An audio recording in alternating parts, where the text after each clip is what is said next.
Hi hello నమస్తే welcome back to my channel. అందరూ ఎలా ఉన్నారు? నేనైతే బాగున్నాను, మీరు బాగున్నారని అనుకుంటున్నాను. ఇవాల్టి వీడియో వచ్చేసి పన్నీర్ బిర్యానీని ఇంట్లోనే సింపుల్గా ఈజీగా ఎలా ప్రిపేర్ చేసుకోవాలో చూపించబోతున్నాను, చూసేయండి. మీరు కనుక నా ఛానల్ని ఫస్ట్ టైం చూస్తున్నట్టయితే తప్పకుండా సబ్స్క్రైబ్ చేసుకోండి. సో ఇక్కడ నేనైతే 500 గ్రామ్స్ వరకు పన్నీర్ని అయితే తీసుకున్నాను.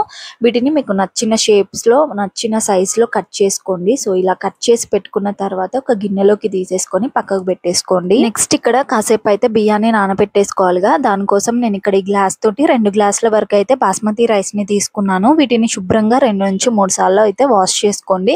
ఆ తర్వాత కొన్ని వాటర్ వేసేసుకొని మూత పెట్టేసుకొని ఒక అరగంట సేపు పక్కకు పెట్టేసుకోండి. బాస్మతి రైస్ తీసుకుంటే తప్పకుండా అరగంట లేదంటే 20 నిమిషాలైనా సరే వాటర్ వేసేసుకొని నానబెట్టేసుకోండి. అప్పుడే బిర్యానీ అనేది చక్కగా వస్తుంది. మిక్సీ జార్లోకి 2 టమాటోలు, కొంచెం పసుపు, కారం వేసేసుకొని మిక్సీ పట్టేసుకొని పక్కకైతే పెట్టేసుకున్నాను. నెక్స్ట్ స్టవ్ ఆన్ చేసుకొని ఒక గిన్నె పెట్టేసుకొని కొంచెం ఆయిల్ అయితే వేసుకోండి. తర్వాత మనం ముందుగా కట్ చేసి పెట్టుకున్న పన్నీర్ ముక్కలు ఉన్నాయి కదా, వాటిని ఇందులోకి వేసేసుకొని ఫ్రై చేసుకోవాలి. మరి ఎక్కువగా హై ఫ్లేమ్ లో పెట్టుకోకుండా మీడియం ఫ్లేమ్ లో పెట్టుకొని వీటిని అయితే ఫ్రై చేసుకోండి. ఫ్రై చేసుకునేటప్పుడే ఒకవేళ మీకు ఇష్టం ఉంటే ఉప్పు, కారం, పసుపు ఇవన్నీ వేసుకొని కూడా ఫ్రై చేసుకోవచ్చు. నేనైతే ఇక్కడ నార్మల్ గా ప్లెయిన్ వే వేయించుకుంటున్నాను. ముక్కల్ని డైరెక్ట్ గా ఇలా వేయించుకోకుండా వేసుకున్నారనుకోండి, అవి షేప్ అవుట్ అవ్వడం జరుగుతూ ఉంటుంది. సో అందుకే ఇక్కడ కొద్దిసేపు వేయించుకున్నారంటే సరిపోతుంది. చూసారు కదా, కలర్ అనేది ఈ విధంగా వస్తే అయిపోయినట్టే. సో ఇప్పుడు వీటిని అయితే ఒక గిన్నెలోకి తీసి పక్కకు పెట్టేసుకోవాలి. అదే గిన్నెలో కొంచెం ఆయిల్ వేసేసుకోండి. 2 నుంచి 3 స్పూన్ల ఆయిల్ వేస్తే సరిపోతుంది. అందులోకి పొడవుగా కట్ చేసి పెట్టుకున్న ఆనియన్ ముక్కలు ఉన్నాయి కదా, వాటిని ఇందులోకి వేసేసుకొని ఫ్రై చేసుకుంటున్నాను. కొంచెం కలర్ మారాలి, అంటే బ్రౌన్ కలర్ వచ్చేంత వరకు కూడా ఇలా వేయించుకోవాలి. ఇక నేను డీప్ ఫ్రై అయితే చేసుకోవట్లేదు, నార్మల్ గానే ఇలా వేయించుకుంటున్నాను. ఇప్పుడు వీటిని అయితే తీసి ఒక గిన్నెలోకి అయితే వేసేసుకొని పక్కకు పెట్టేసుకోండి.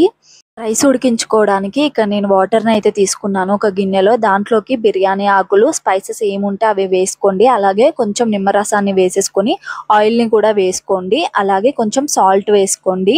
ఆయిల్ కానీ నెయ్యి కానీ వేసుకోండి. ఇలా వేసుకుంటే ఏంటంటే బియ్యం అనేది అతుక్కుపోకుండా ఉంటుంది, మంచిగా పొడి పొడిగా వస్తుంది.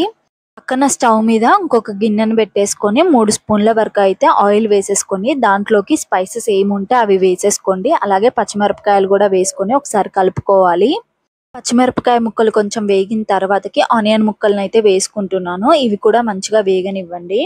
రైస్ ఉడికించుకోవడానికి మనమైతే వాటర్ని పెట్టేసుకున్నాం కదా, అవి అయితే మంచిగా వేడెక్కిపోయాయి. దాంట్లోకి మనం నానబెట్టి పెట్టుకున్న బాస్మతి రైస్ ఉంది కదా, దాన్ని ఇందులోకి వేసేసుకొని ఒకసారి అయితే కలిపేసుకోండి. మూత పెట్టేసుకొని రైస్ అనేది 70 to 80% వరకు ఉడికించుకోవాలి. ఆనియన్స్ అనేవి కొంచెం వేగిన తర్వాతకి అందులోనే టమాటో ప్యూరీని కూడా వేసేసుకొని కలుపుకోవాలి. కొంచెం ఆయిల్ అనేది సపరేట్ అయిపోయిన తర్వాత రుచికి సరిపడా కారం వేసుకోవాలి. కారం ఇక్కడ నేను 1 స్పూన్ వేసుకుంటున్నాను. మీకు ఒకవేళ స్పైసీగా కావాలి అనుకుంటే 2 స్పూన్స్ కూడా వేసుకోవచ్చు. అండ్ అలాగే ఉప్పు వేసుకుంటున్నాను, ధనియా పౌడర్ వేసుకుంటున్నాను, బిర్యానీ మసాలా ఉంటే అది కూడా వేసేసుకొని కలిపేసుకోండి.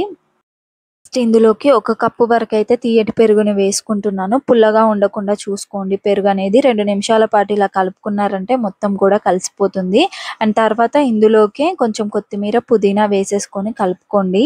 ఒకవేళ ఇందులో వాటర్ వేసుకోవాలి అనుకుంటే కొంచెం వాటర్ వేసేసుకొని కలిపేసుకోండి. తర్వాతకి మనం వేయించి పెట్టుకున్న పన్నీర్ ముక్కలు ఉన్నాయి కదా, వాటిని ఇందులోకే వేసేసుకొని ఒక 2 నిమిషాల పాటు పన్నీర్ ముక్కలకి ఆ గ్రేవీ అంతా పట్టే విధంగా కలిపేసుకోండి మూత పెట్టేసుకొని.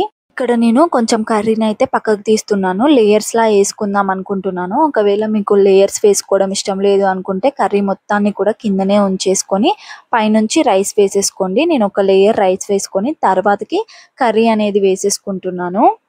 పన్నీర్ ముక్కల్ని ఇలా వేసుకున్న తర్వాత పైనుంచి కొంచెం కొత్తిమీర అలాగే పుదీనా వేసేసుకోండి. ఫ్రైడ్ ఆనియన్స్ ఉంటే వేసుకోండి, లేదంటే స్కిప్ చేయొచ్చు. అండ్ ఇంకొక లేయర్ వచ్చేసి రైస్ వేసుకుంటున్నాను. రైస్ వేసుకున్న తర్వాత కూడా ఇలా మొత్తం కూడా ఈవెన్గా స్ప్రెడ్ చేసుకొని మళ్ళీ ఇంకొకసారి కొత్తిమీర, పుదీనా, ఫ్రైడ్ ఆనియన్స్ వేసేసుకొని మూత పెట్టేసుకోండి. అండ్ మీకు కొంచెం డ్రైగా అనిపిస్తే రైస్ ఉడికించుకున్న వాటర్ ఉంటుంది కదా, దాన్ని ఇలా పైనుంచి చల్లేసుకొని మూత పెట్టేసుకొని ఒక 10 నిమిషాల పాటు లో ఫ్లేమ్లో ఉడికించుకోండి. లాస్ట్లో ఫుడ్ కలర్ అయితే వేస్తున్నాను. ఒకవేళ మీకు ఇష్టం లేకపోతే స్కిప్ చేయొచ్చు. కుంకుమ పువ్వు, పాలు ఉంటే అవి రెండింటిని మిక్స్ చేసేసుకొని ఫుడ్ కలర్గా యూస్ చేసుకోవచ్చు. చూసారు కదా ఎంత బాగా వచ్చిందో, తప్పకుండా ట్రై చేయండి, మీకు నచ్చుతుంది. ఇవాళకైతే ఇంతే. వీడియో నచ్చిందా? ఒకవేళ నచ్చినట్టయితే తప్పకుండా లైక్ చేయండి, షేర్ చేయండి, కామెంట్ చేయండి, సబ్స్క్రైబ్ చేసుకోవడం మాత్రం మర్చిపోవద్దు. అంతే ఈ వీడియో. బాయ్.